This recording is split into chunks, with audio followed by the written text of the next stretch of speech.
皆さんこんにちは、ネストリングスです。今回もこちらドランダガーヘルズチェインライノホーン、新しく登場したベイのパーツを使って 3on3 バトルをしていきたいと思います。今回は私野水航がドランダガーを使った 3on3 デッキを、そしてつぶやきさん太郎がライノホーンを使った 3on3 デッキを使っていきます。それではやっていきましょう。いきましょう。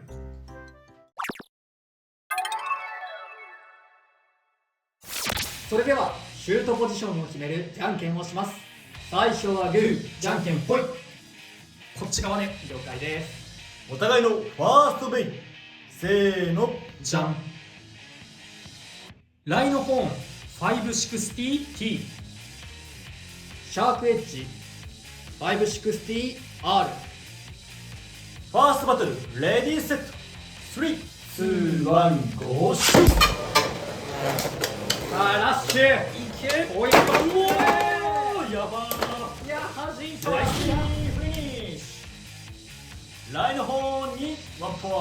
インやったぜ。いやー、ディフェンスっぽいライの方も見れたんじゃないかな今のは。ね、ぶつかり合いめちゃめちゃ激しかったね。ねで、ただこっちの方がスタミナがちゃんと残ってたっていう。っていうかあれなんだよね、ラッシュなのに一撃で終わっちゃったからあ、そっか、連打ができなかったね。そうシャークエッジとはシャークエッジあんまりね相性良くないのかもね。一撃で飛ばしちゃうとラッシュができないかも。確かに。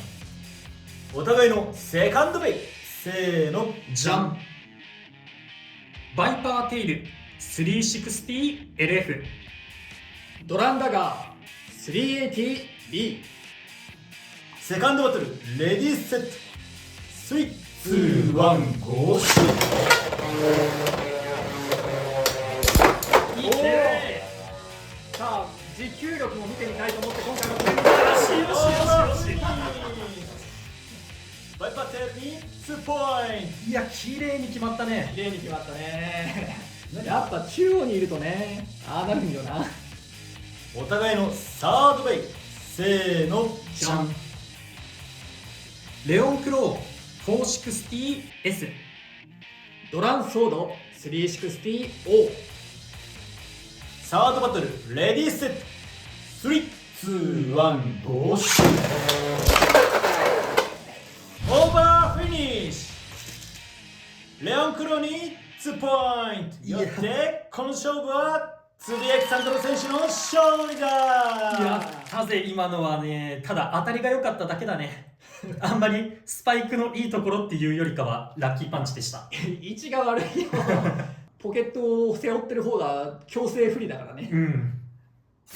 はい、ということで今回もドランダガーとライの方のパーツを使った 3on3 バトルをやってきましたが、いかがだったでしょうか。いやー、なんかこっちはちょっと不甲斐ない負け方というか、あの負け方はちょっとね、運の要素だいぶ絡んだんじゃないかなって思うようなバトルだったかなと思うんだけど、そうだね、当たりどころが良かっただけの勝利が何個かあったな。いやー、特にね最後のやつはもう、しょうがない。お互い真ん中に落ちるタイプのレイで。そうね。でもね、なんかこれは個人的なね、うん、意見というか、気持ちなんだけど、そんなことないような気がするんだけど、左側に立った人の方がオーバー取りやすいようなね、謎の印象はねあるんだよね。中央に集まるときにお互いに中央でぶつかった時に左のが若干有利、と思っちゃったとこはある。まあ、なんかこう構えるときにこっちがこっちになるっていうの分かる。なんていうか、そうね、スタジアム半分の真ん中よりそう左、こっち側に位置取りやすいから、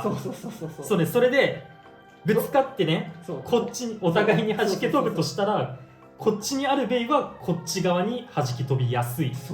で、こっちの方のベイはね、こっち側に弾き飛びやすいから、そうね、位置取りの大切さがここで出てくるかもね。この前その大会に出た時にさ、いろんな人のバトルを見てて、もしかしたらそれあるんじゃねえかなって思いながら見てたんだよ。なんか左側めっちゃオーバー取ってるけどと思って、なんか左に立つ人の方がオーバーの回数多くねっていう思う時があって、基本的には左利きの人が少ないじゃないですか、右利きの方が多いじゃないですか。だから左でこうランチャー持つと思うんですけど、やっぱり左で持つとね、こっちに構えるよりもこっちに構える方が多いような気がするから、そうだね、もうちょっとこっちで構えるぐらいの気持ちでいた方がいいかもしれないなって今ちょっと全然関係ないことだけど思いましたね。こっちを背負わないようにもうちょっとこっち向きにシュートした方がいいかも。今回お互いが真ん中に寄るベイだったからさ、あんまり何も意識せずにシュートしちゃったけど、いやでも1点も取れんかったのはちょっとねそうだね全部うまくいっちゃったなでこっちが話すことがあるとしたら、最初のシャークエッジにラッシュ使ったやつはなんかねあんまり印象良くなかったね。そのラッシュの特徴である何回もエクストリームダッシュするっていうのを攻撃が外した時は割と活用できるのかなと思ったんだけど、1回でも当たると割とそこでバトルが終わっちゃうかもしれないっていうのがシャークエッジにはあって、だったらフラットとかローフラットとかアタック軸ならそっちの方が良くないっていうのを正直今やってて感じたね。そうだね、エクストリームダッシュした時のスピードもね結構フラットとラッシュで違ってて、そうラッシュ遅いんだよね。そう重いというか動きが呪いというか、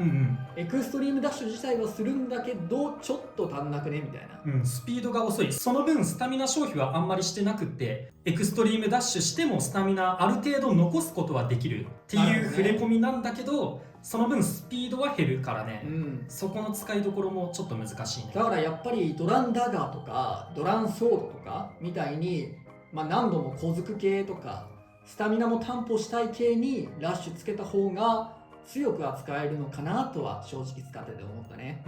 であと今回僕はねこのドランダガーをあえて B とかそういう中央にとどまる系のスタミナ系のやつでやってみたんだけど、自分一人で試してた分にはそこまで弱くはないと思った。ドランソードに B 吐かせるのと一緒で、攻撃でね相手のスタミナを削って、自分は回り続けるみたいな、そういう戦い方は十分できると思ったけど、やっぱりね真ん中を取るのはリスクがあるから。そうだねいやただその今回は運が悪かったけど、あれ避けれてたら、あるいは相手がエクストリームダッシュしてなかったら全然バトル分かんなかったと思うし、これもね全然悪い選択肢ではないかなとは思ってます。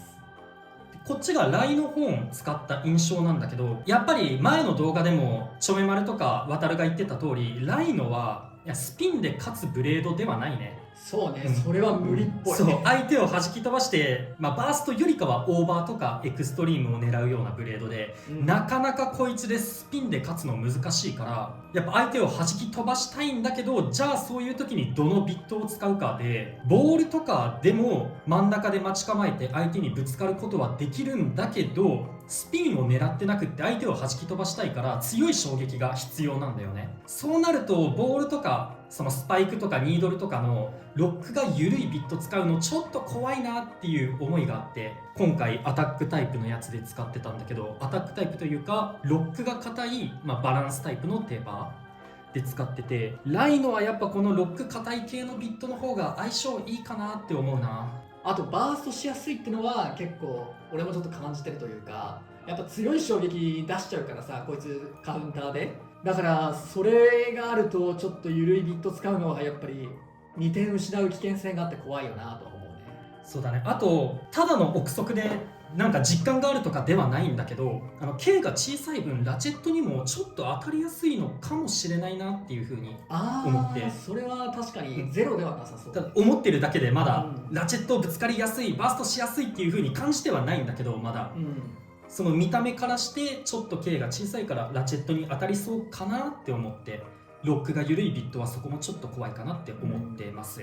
いやでも結構そのなんていうんだろう、今回の新パーツは割とそれぞれ悪くないものを持ってるというか、なんかこうパッとちょっと使っただけでもこいつのここ面白いなとかこいつのここいいなって思うことが多いから、結構そのパーツで見ていくとブレードとかは特にね、いいパーツ多いんじゃないかなっていうふうには思います。個人的におすすめなのはドランダガーのセットかな。そうだね、俺も同じだわ。どれをおすすめするかって言われたらドランダガーのセットがいいね。やっぱりシャークエッジ手に入るのもでかいしね。そうドランダガーも強いし、シャークエッジも手に入るし、あとナイトシールドもね綺麗に組むことができたら悪くないパーツというか強いベイにもなると思うから、そうどれか一つしか買えないですとか、どれか一つしか例えばクリスマスとかでね親に買ってもらえませんとか、おじいちゃんおばあちゃん買ってくれませんって人はドランダガーを頼むのがいいかもしれないなとは個人的には思いました、ね。あとこれから始める人とかね。そうね、これから始める人もドランダガーのセットかなりいいかもしれない。必要なパーツ大体揃ってる感はあるし、このまま大会に行ってね割とオーバーとかバーストを何回も決めれば普通に勝てちゃうかも。別にだから他のやつはいらないって話じゃないからね。あくまでもどれか3つのうちどれか1つどれしか買えないんだったらドランダガーかなっていう感じ。まあ全部買ったら1万近くするっけ。そうだね。ギリ1万いかんぐらいだね。ギリ1万いかないぐらいか。だからまあ全部買うのは結構きついじゃんね。特に若い人とかだと、まあ、だからどれか一つ買うんだったらダガーがいいかなっていう感じは俺の中ではしちゃってるね。まあでもそんな感じで今回のその新商品のセットは割といいパーツとかが入ってたりとか、実践でも使えるパーツ結構入ってると思うので、気になった方、買ってみたいなと思った方はぜひ手に取って遊んでみてください。ということで、この動画が良かったらグッドボタンとチャンネル登録よろしくお願いいたします。それではまた次の動画でお会いいたしましょう。バイバイ。バイバーイ。